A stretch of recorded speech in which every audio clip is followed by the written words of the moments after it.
नमस्कार प्रणाम। हम खेसारी लाल यादव सबके गोड़ छू के गोड़ लगतनी। बस एगो बात कहे खातिर हम आइल बनी लाइव सिर्फ कि ज़िंदगी शायद पैसा से बचे वाला नहीं है। जे भी जहाँ बा वो सब सुरक्षित रहें, थोड़ा सा अपन ख्याल रखें, अपने परिवार के ख्याल रखें। और आज हम वही खातिर वो गाना भी छोड़ ले बनी कि कितनों पैसा हो जाए शायद हमनी के जीवन बची ना। और हम जितना भी कंपनी के पास हमारा गाना बा, हम सबसे रिक्वेस्ट करें कि 2-4-5 दिन रहो लोग प्लीज़ कोई गाना मत छोड़ी। ऐसे मत छोड़ी कि आज हर एक घर बाद कोनो ना कोनो प्रॉब्लम बा। तो ये प्रॉब्लम में हम सबके साथ होके के चाहिए, सबकर साथ रही, सभे सहयोग करी। और एमे मनोरंजन के लिए ठीक नहीं लागत।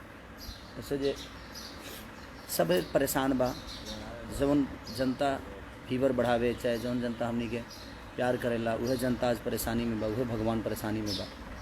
और वही भगवान के श्रद्धा के फूल चढ़ावे का यानी कि हमेशा गाना बजाना आदमी छोड़ेला चाहे करेला भी, लेकिन ठीक नहीं है। अब ठीक नहीं लागत। बहुत ज़्यादा परेशानी सबके बा, पूरा हिंदुस्तान से लेकर पूरा वर्ल्ड परेशान बा, लेकिन हिंदुस्तान ज़्यादा परेशान बा। धीरे धीरे सब कुछ हो जाई, सब कहीं ना कहीं सम्मान हो जाई, सब सम्मानित हो जाई।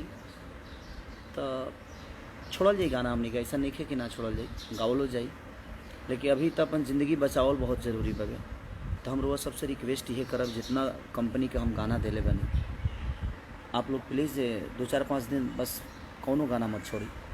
अच्छा नहीं लगा। हम आज वो गाना छोड़ ले बनी खाली यही खाती कि भगवान के हाथ के कठपुतली इंसान खिलौना हो गए। एगो सामाजिक चेतना हम इससे छोड़नी है कि हमनी के जीवन पैसा से बचे वाला नहीं है। भगवान के हाथ में बा और रउरा हाथ में बा अपन जीवन और अपना परिवार के जीवन। तो बस कोशिश करी कि आज हम अपने ही इंडस्ट्री के कितना लोग कोरोना में खो दे हाल आदमी। मैंने डांस डायरेक्टर से लेके म्यूजिक डायरेक्टर से लेके राइटर तक, आज कहीं ना कहीं शाम के आज हालते रही रहे। भगवान हमारे भाई के आत्मा के शांति देश और आजीवन हमनी के दिल में रही हैं। श्याम धनंजय भैया सारा लोग दिल में रहे वाला लोग जे हमरा के बहुत प्यार करता है। ये कौनो बात नहीं, ठीक बा, समस्या होला का करब, सबका खातिर बा। हम वही खातिर गाना छोड़नी है कि दुनिया में चांद पर गईल मिशन सब लोग भुला गए। हमनी के चांद पर ज़मीन ढूंढत नहीं, आज विज्ञान के भी कोनो अस्तित्व ना रह गई। अब जीवन में हमनी के कि विज्ञान भी नहीं ढूंढ पावत कि एकर दवा का में। तो हम वही खातिर ये गाना के छोड़नी कि कम से कम लोग के समझ में आ जाओ कि कोनो चीज़ बचावे के नहीं है, इंसान खिलौना हो गए। खेसारी म्यूजिक वर्ल्ड से ही छूटल बा, खाली रहो सबके समझावे खातिर वो गाना गौले बनी हम, ऐसा कोनो। और आज के ना हमरा बता जी धनंजय भैया जिंदा रहनी तब से उन्हें के गवौले रहनी गाना के।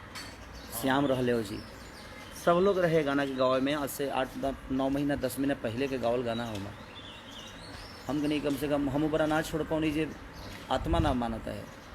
लेकिन ये बड़ा सब लोग कहीं ना कहीं ग्रसित बगे कोरोना काल में। तो हम कहनी कि एक बार छोड़ के देखी, कम से कम कुछ लोग तो बात के सुन के समझ जाओ कि इतना सारा प्रॉब्लम है में घर से निकलल, अच्छा अपना परिवार के जान जोखम में डाल के कोनो काम कर ठीक नहीं है। ज़िंदगी रही तो शायद हमके लागत है जे सब कुछ होई। और अजीत हलचल क्योंकि ये गाना के राइटर हैं, बहुत अच्छा लिखे हैं आप कि समाज को एक अलग नया अंदाज़ दिया आपने कि कम से कम इससे लोग घर में रहें और सुरक्षित रहें। तो दिल से दुआ है आप सबके लिए कि आप सुरक्षित रहें। ईश्वर से प्रार्थना करूँगा कि हमारी जनता को कुछ ना हो। इस भगवान के बिना हम लोग सब लोग अधूरे हैं।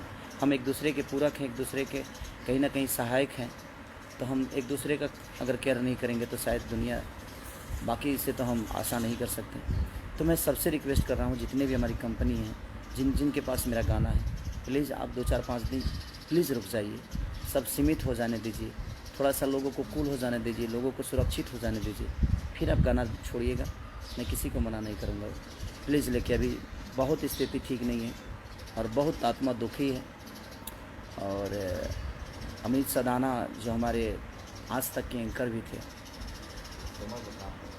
कहीं ना कहीं उनको देख के भी, 2-2 बच्चियों को देख के अजीब सा एक माहौल है कि इतना गरजने वाला आदमी आज हमारे बीच नहीं रहा। श्याम देहाती जो कि हर बात उसके लिए एक राइटिंग होती थी, गाना होता था, एक मनोरंजन होता था, आज हमारे बीच नहीं है।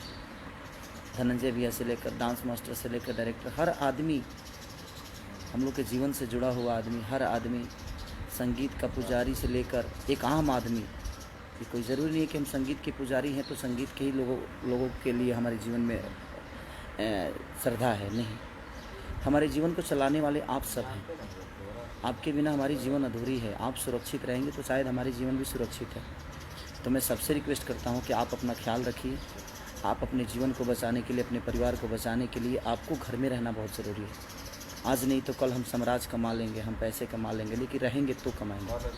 तो इसलिए मैं सबसे रिक्वेस्ट कर रहा हूँ कि प्लीज़ आप अपना ख्याल रखिए और अपने परिवार और अपने माँ बाप का, अपने लोगों का ख्याल रखिए। Love you. और ईश्वर करे कि आप सबको कुछ ना हो। मेरी दुआएं हमेशा ईश्वर से ही रहती है कि हमारी भगवान स्वरूपी जनता हमेशा खुश रहे, ताकि हम उनकी खुशियों में हमेशा शामिल रहें। Love you.